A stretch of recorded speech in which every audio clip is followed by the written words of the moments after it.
Hey, I'm Dan from Black Opal Trader, or Bot as we prefer to be called. We've recently started to post content.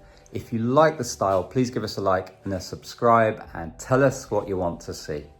We're going to cut a little stone today. I'm going to flip you over and show you what we're going to get stuck into. I've had this Lightning Ridge white crystal rub for a few years now, and today's the day it's going to get cut. I've been umming and ahhing about whether to cut it into a pair or leave it as a whole. It's a really unusual stone. It's got this floral pattern on top with this ribbon pattern beneath that look like tree trunks of a forest. It's a beautiful stone. I've decided it's going to stay as a whole. We're going to cut one cab from it. Let's get to the wheels and get stuck in. So I'm only going to use 3 cutting wheels for this stone, and this first wheel is the diamond sintered 360 grit.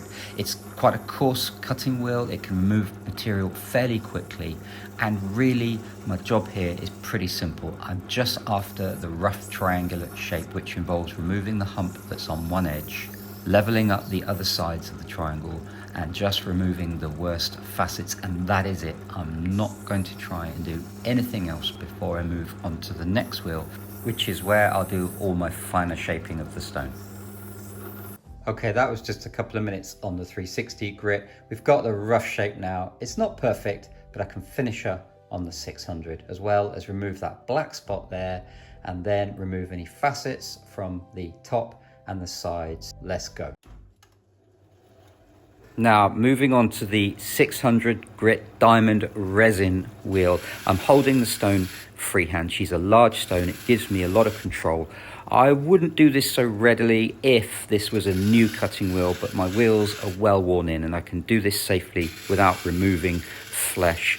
My job here is to produce the final shape of the stone, remove any facets, any edges, any harsh scratches, and get her ready for the 1200. Here you can see me grinding down on the black spot on the floral pattern edge, trying to remove that sand and get a clean stone. So that was a couple of minutes on the 600 grit. I think she looks pretty good as a freeform, slightly freeform triangle there. I've had to roll the edges to try and blend in with this edge that I've had to grind down on to remove that black spot. I don't know if you can see it, there's still a tiny bit there. I'm going to check that under a loop, but if I'm confident that it'll come out, then we'll just jump straight onto the 1200 grit. Sometimes when people find out I'm an opal cutter, they say, wow, cool. And I think,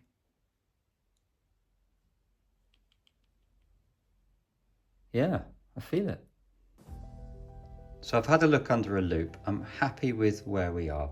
I'm going to put the stone onto a wax dopstick now, and then we're going to get down that home straight on the 1200 grit before we head to the cerium oxide polishing. I'm really looking forward to seeing this stone finished and under some proper lights.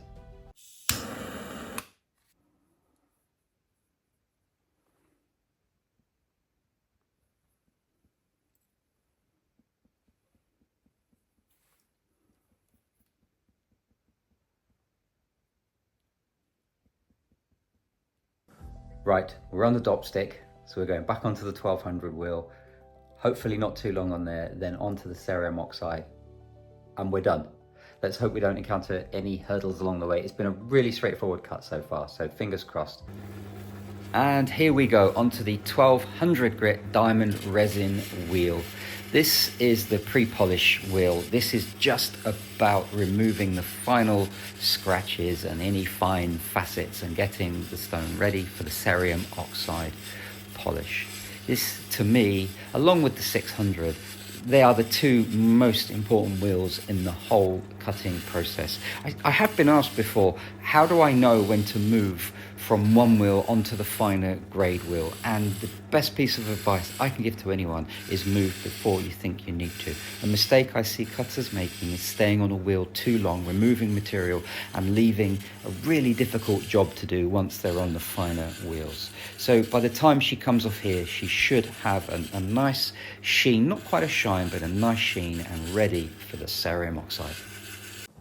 Okay, so 5 minutes on the 1200 and I think we're good to go. I'm going to check her under a loop And as long as I don't find any issues that I can't see with the naked eye, then I think we're onto the cerium, and we really are on the home straight. So can't wait to get this polished.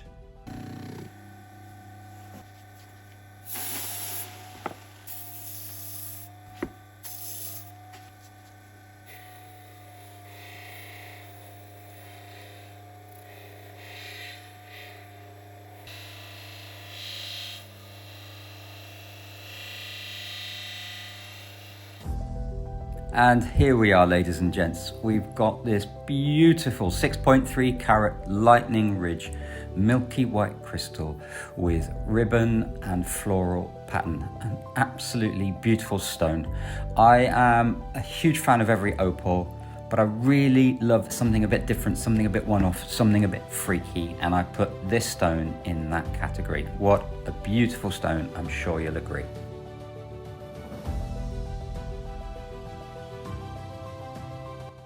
So I hope you enjoyed watching that. That's our first slightly long form video that we've published on YouTube. We have published a handful of shorts, so please do like and subscribe and check those out.